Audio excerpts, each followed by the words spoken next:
All right, another Music Gear Monday. Today, we're talking about the do's and don'ts of buying gear. I had a couple questions where I go to buy my gear, how I approach buying music gear. We're at Pirate Studios out here in Los Angeles, California. If you're on the road and you're in LA, New York, or you're in London, you need a space to do a little bit of recording, chopping up some demos, whatever. Pirate Studios is a great place to check out. Check out the link in the description below. Get a little bit of a discount. But anyway, today we're talking about the do's and don'ts of buying gear. Hopefully helpful tips for anybody out there looking for some gear and has thoughts about how they should go about buying their gear. First off, finding the marketplace for used gear and new gear. There are a ton of places that sell music gear. Places like Guitar Center, American Music, Reverb, eBay, a bunch of places to actually go and physically check out the gear, and also secondhand markets to offer music gear. A bunch of these places are places you can actually buy gear at. Maybe friends and family, somebody you know might be selling some gear. That's also a place to buy gear. And then you have places like Facebook Market, things like Craigslist as well to buy used gear. All these places are great, but some of them I would use caution when buying gear from. So, key steps. Number one, doing your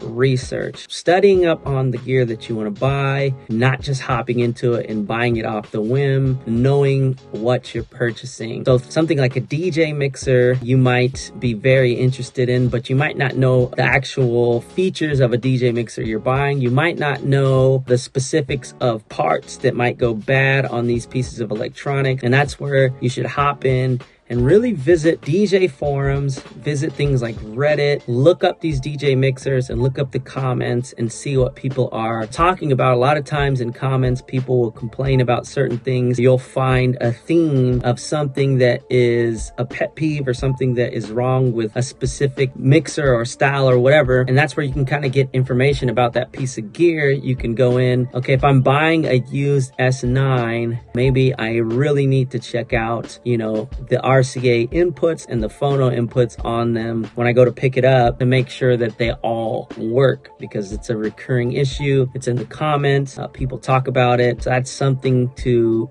basically preface if you're buying a piece of gear. If you're buying a synthesizer, like the Behringer DeepMind was plagued with a ton of issues, and that was, very prevalent in comments, the different dialogue people were having online, but nobody would have known that if you didn't deep dive and check out the comments. Just check out the feedback that people were giving on these pieces of gear. So with that, study up on the gear that you're buying, study all the features, but then also dive into the comments and the feedback that people are giving. So keep that in mind, doing the research before you buy. The second is not to overspend on gear. And I know this is easier said than done, but a lot of times you have multiple marketplaces to check out where this gear is selling, how much it's selling for. You could check out things, like I said, eBay and Reverb are two big ones to check out to see how much these things are going for, because you can find multiple listings at different prices and you can kind of get a medium for how much you're going to pay for that gear. You can also look at things like Craigslist, look at places like Everything But the House, even Goodwill is online now, so you might be able to find used gear on there as well, depending on what you're looking for. But all these different marketplaces, Facebook Marketplace, all these different marketplaces have a median, and trying to keep it within that median is kind of going to be the key. So make sure you shop the different marketplaces and compare and contrast before you hit that purchase button as well. If you're buying used, you got some,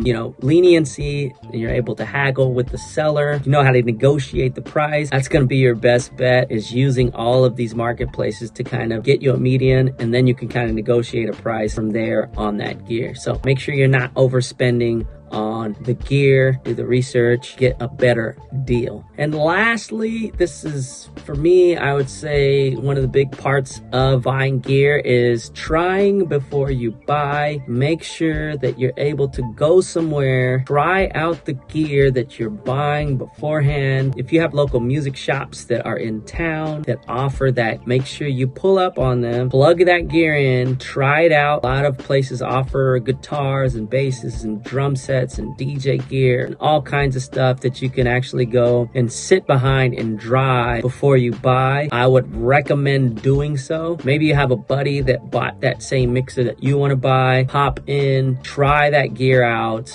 get an idea for how it's going to fit in your setup, really test drive it. The last thing you want to do is buy a piece of gear, get it home, and then it literally not be the thing that you want it to be within your setup within minutes. Very, very disappointing. Or order a piece of gear and it sit around forever because it's just not the thing that you are looking for. So yeah, those are my do's and don'ts about buying gear. I'll put the different marketplaces for buying gear in the description below. Also, we're going to be having our own marketplace over on musicgearmondays.com. So make sure to check out our website updates coming soon. Shout out to our sponsors, Crate Connect on this one. And then also, if you want to check out Pirate Studios, make sure to hop in the comments below and we'll get you hooked up with that as well. So that's going to be it for today's Music Gear Monday. I'm Carl Carell. Catch you guys here next week.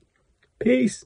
Shout out to our sponsors today, Crate Connect Digital Record Pool, providing tons of new music, new releases, hundreds of different genres and chart-topping hits, everything and anything, instrumentals, acapellas, Latin, moombahton, techno, dancehall, even country music. So if you're a DJ and you want to spruce up your music library, this is a great tool to utilize. The price is just right with different options from 30 days, 90 days, and 180 days with high resolution audio. This is a great option for anybody wanting to expand their DJ library. They even have a clothing shop. This one's my favorite. Make sure to hop on over, check out Crate Connect. I will be putting a link in the description below, which will include a discounted price. So make sure to hop on that while it lasts.